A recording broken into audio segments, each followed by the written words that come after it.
Hi, welcome to the latest in the long-running saga of Irish ancestors, the site and the people. Today I'm going to be talking about UK census returns. This might seem a bit odd if you're interested in Irish ancestors, but one of the things that's happened over the last few years, it's become clearly unavoidable because of the sheer numbers of people who migrated from Ireland, not just to England or to the UK, but also to North America and to Australia and so on. Today I'm going to talk about the UK. And there are all sorts of things you can find out about your ancestors in Ireland from UK records. I'm going to talk specifically about UK censuses today. So as usual, I'm going to take the starting point, a place on the website where I deal a little bit with UK censuses. So we'll just go to the site now. Right, here we are at the site. We go into the browse section, the records, and where to start. And here is a very tiny little, again, this is from the book Tracing Irish Ancestors. It just gives the briefest of brief summaries. What I'm going to be talking about is this here, census records, 8 sets of census records, and the Scottish records. The point to remember about these is that they're available on commercial websites only. So they're available on ancestry.com.co.uk, on findmypast.com, findmypast.co.uk, and also on MyHeritage. I'm going to be talking a bit less about MyHeritage because I don't think it works as well as the others, but that's my opinion. Most of what I'm going to be doing is on Ancestry because Ancestry is the one that most people are familiar with. Okay, here we are at the Ancestry search homepage. And I want to look at the census returns. So search, let's take the long route around. Census and electoral records. And I have all censuses. I'm interested in the UK. We're going to pick the 1871 UK census collection. If you come down to the bottom here, one of the things it says, it very helpfully specifies the areas of the UK that are included. One of the things that's interesting about this is that the Scottish census is included. There are images, record images of all the others, but not of the Scottish census. That's because the authorities in Scotland haven't given them permission for the images. The images are copyrighted, but the information isn't. So they've done a transcript from the Mormon microfilms of the Scottish censuses. So while I'm talking about it, I'm going to confine this to the Scottish census. I'm going to go through this and just try and show you what you can find out. So Ellen Murphy, born about 1835, we'll say. She was born in Ireland. Okay, this is the point. Ireland, we want it to be exact to the country. And she lived in Scotland, obviously. It may not be necessary to put that in, since you're searching the Scottish census, but you never know. And search. Okay. And here we have only 5 of them. Okay, born circa 1835 in Scotland. One of the things you'll see that for most of them, and this is one of the unfortunate truth about pretty much all of the UK censuses, whereas UK-born people being recorded had to put in the exact location where they were born. Irish-born people were asked to just put Ireland. Some people went further. As you can see here, one of the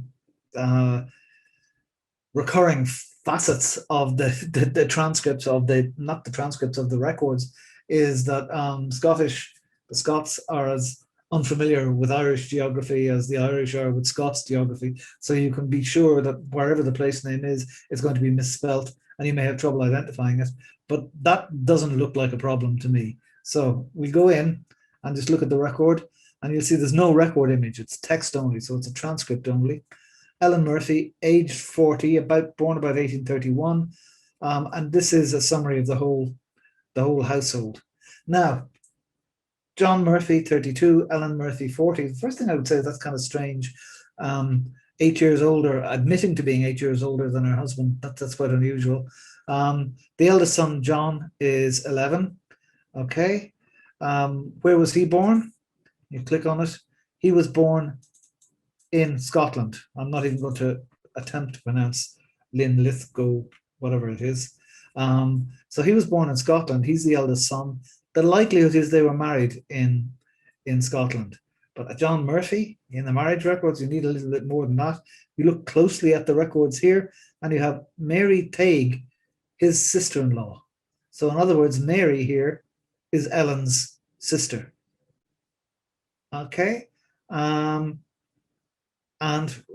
just by the way, you also have John Weatherspoon as his nephew. So presumably, John has a sister married to somebody called Weatherspoon, who had a son called John. So you have, I mean, like the Irish censuses, you have a little embryonic family tree just sitting right in front of you there.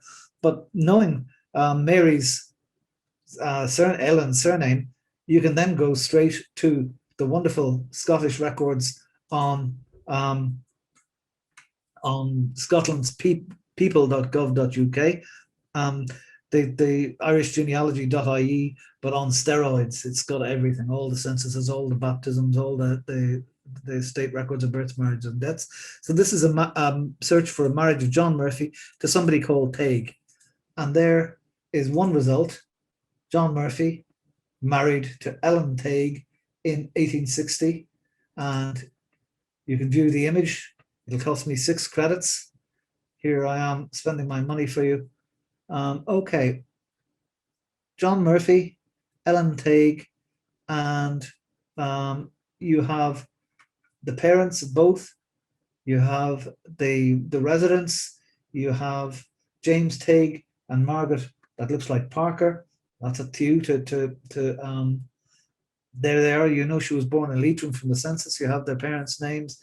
You can make the connection straight away there. So there may not be any other record of the parents. Lots of Leitrim records start quite late, so you'll be looking for parishes where there are Tagues, and you're going to be very careful. I know you are about the spelling of that. But there you are. Anyway, you have from the Scottish Census returns, you have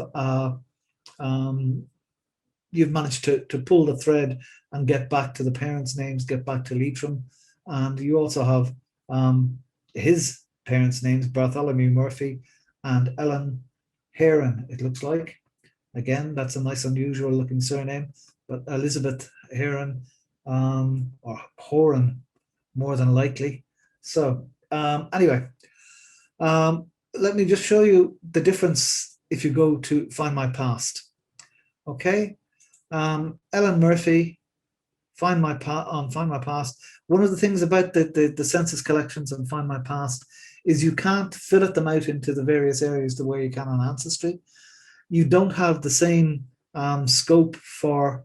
Let me just go back to the census search page.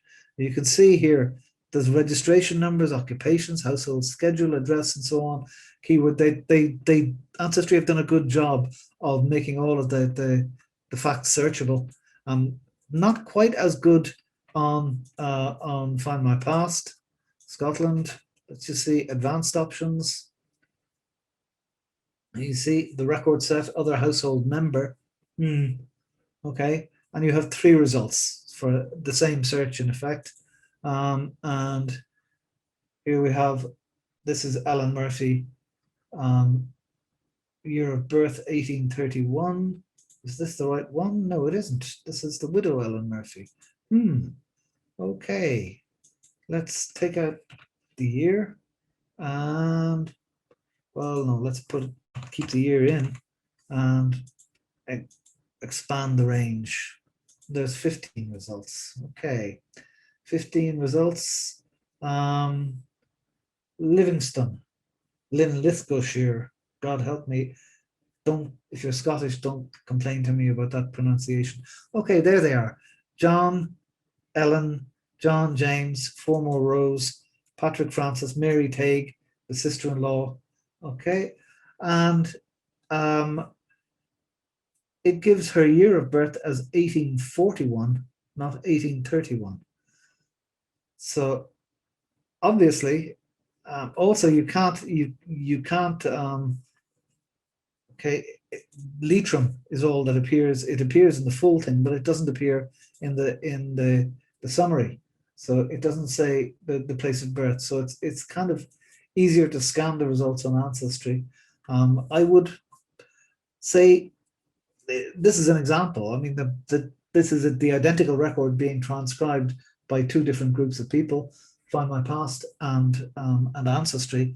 And Ancestry think that says 40. Find My Past says they think it's 30. I think with a sister age 26 and a husband age 32, 30 is a much likelier one, which means you're more likely to find a baptismal record using the information from the marriage record there. Okay, so they're there on Ancestry, like the 1901, 1911 in Ireland. There's the tools you get are slightly different. But if you're not finding what you think you should be finding on one, give it a go on the other. Okay, that means that these are subscription; these are not free. So you find a generous friend. Sorry, I didn't say that. I'm not allowed to do that. Okay, census and electoral records. Let's give you an example of a UK, an English census record. This is a family called Burke. So we're looking for Michael Burke, born about 1835, living 1835, born in Ireland. Again, this is almost all you're going to get. And he had a spouse called Bridget, a wife called Bridget.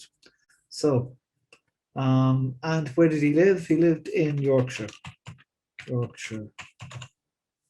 England. Okay, well, there we go. Now, Michael Burke, Bridget Burke, we know he had a son, John. He had a son, Patrick. Again, I like this on Ancestry. You can go in and get a quick scan of the record. So John, and there's a Patrick. Okay, these are the ones. We go in and have a look.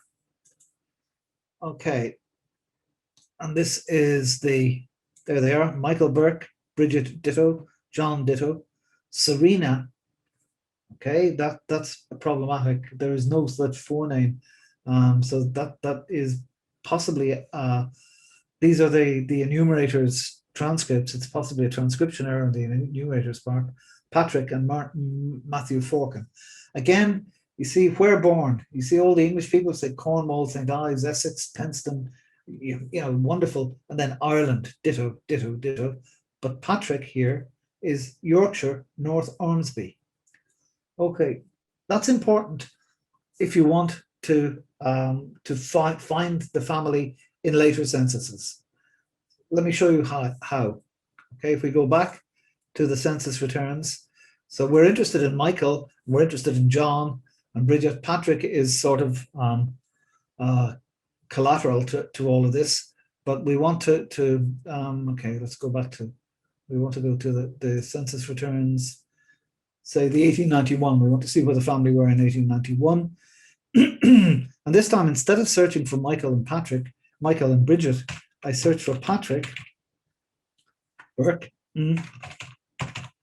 And I know he was born in Ormsby. So not Ormsby, Ormsby. Or Ormsby. Is it North Ormsby? North Ormsby in Lincolnshire. Okay, and just search and see. So you have an exact location, and there you have. Okay, there's only one match, and you notice the surname is now Bourke, and if you look at the form, you'll see that there's his brother John, the quote Serena, or much more likely to be Sabina, which is a very, what exactly have I got here? Let's go back. We want to view, we want to view it. Yes, there we go. Sorry, I'm not sure what I did there, but we have Bridget Burke, she's now a widow, 52. So Michael has died sometime between 1881 and 1892. John Patrick, okay, he was born in Ireland, he was born in Yorkshire, North Ormsby. So that, once you have one member of the family born in the UK, you can then use that to identify all the other members of the family. As I say, Sabina as well, you can, if she's not there, has she married? Okay. Let me just show you how you can check and find out. Maybe get another another bite of the cherry here. Free DMD. Again, unlike Scotland, the English and Welsh General Register Office. Okay, BWOKE.